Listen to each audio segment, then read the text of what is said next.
Plane crash की अगली series में हम बताएंगे आपको एयर इंडिया 855, समुद्र में दफन एयर इंडिया की दर्दनाक कहानी।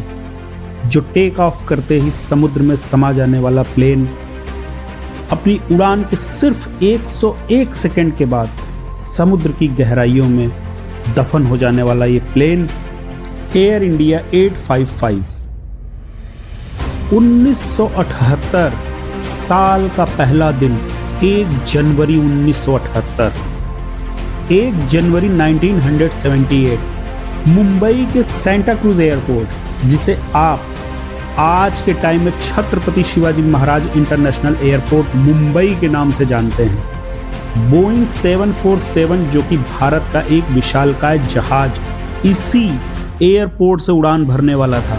इस प्लेन में 190 पैसेंजर और 23 क्रू मेंबर्स थे।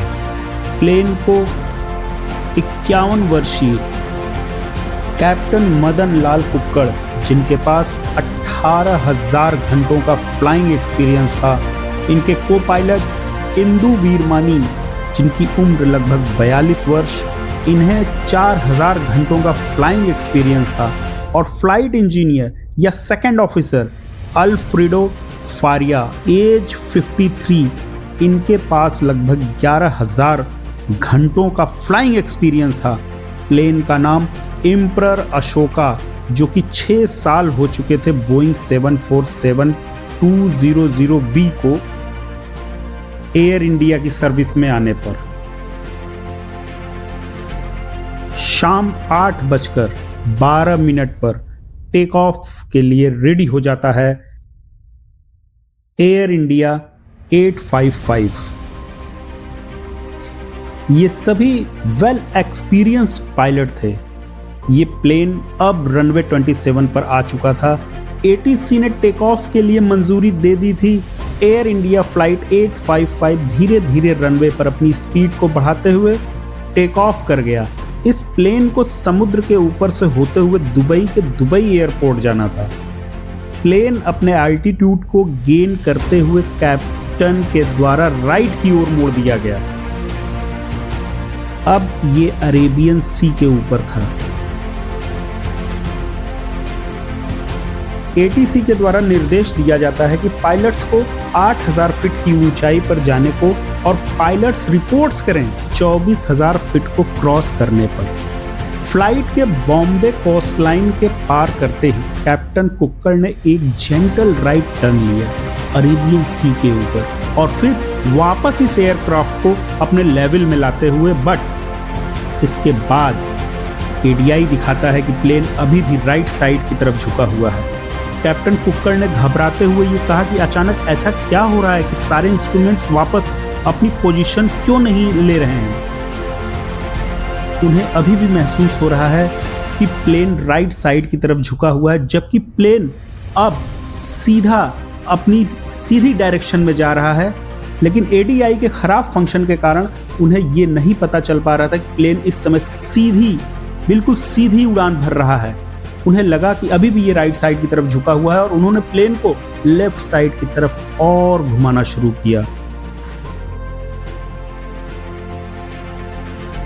फ्लाइट इंजीनियर फारिया ने देखा कि that is the difference between the captains ADI and the backup ADI। सभी चिल्लाते हुए, ये क्रैश इतनी जल्दी हुआ कि मानो कुछ भी समझने, एक्शन लेने के पहले उड़ान के 101 सेकंड बाद ही भारत के इतिहास में प्लेन हादसों की दर्दनाक लिस्ट में एयर इंडिया फ्लाइट 855 का नाम भी जुड़ गया। सभी पैसेंजर्स, सभी क्रू मेंबर्स मारे जा चुके थे। Everyone on board is killed, my dear Indian friends and my dear late Indian passengers. Investigators discovered that the captain's altitude director indication malfunctioned. The faulty ADI was stuck, showing the aircraft on right bank. Plane जब सीधा उड़ रहा था तो कुक्कड़ जी की ADI में दिख रहा होता है कि प्लेन अभी भी राइट टर्न पोजीशन में है, और वो प्लेन को लगभग तेजी से लेफ्ट साइड टर्न करने लगते हैं। बट अभी भी उन्हें प्लेन की एडीआई में राइट की तरफ प्लेन के झुकने का इंडिकेशन दिखता है। और फिर से एक तेज कोशिश, फिर से प्लेन को लेफ्ट साइड टर्न करने के लिए, और तभी फ्लाइट इंजीनियर का जोर से चिल्लाना कि उधर मत जाओ, और तब तक प्लेन पूरी स्पीड से बाईं ओर से समुद्र की गहराई में समा जाता है। ये सब एडीआई की सिग्नल सिस्टम फॉल्ट हो जाने के कारण हुआ। ये भी तब पता चला जब प्लेन को क्रैश हुए लगभग 4 महीनों के बाद, जब कॉकपिट से कॉकपिट वॉइस रिकॉर्डर मिलता है, फ्लाइट डाटा रिकॉर्डर FDR, जिसमें प्लेन की हर एक मूवमेंट रिकॉर्ड होती है। इसके अनुसार कैप्टन ने प्लेन को बाईं ओर बार बार इसलिए मोड़ा क्योंकि उनका एडीआई खराब होने की वजह से दाईं तरफ झुकाव का इंडिकेशन दे रहा था, जबकि फर्स्ट ऑफिसर इंदु वीरमानी का एडीआई ठीक काम कर रहा था। और कैप्टन के पूछने पर इन्होंने भी कहा कि प्लेन अभी झुका है, पर किस तरफ ये नहीं बताया, और कैप्टन को लगा कि प्लेन अभी भी राइट साइड की ओर झुका है। ये मिसकम्युनिकेशन और खराब एडीआई की वजह से इतनी सारी जिंदगी समुद्र की अथाह गहराई में समा गई। रेस्क्यू ऑपरेशन अगली सुबह से शुरू होती है। काफी दिनों के बाद सड़ी हुई कुछ लाशें और प्लेन के मलबे बरामद होते हैं।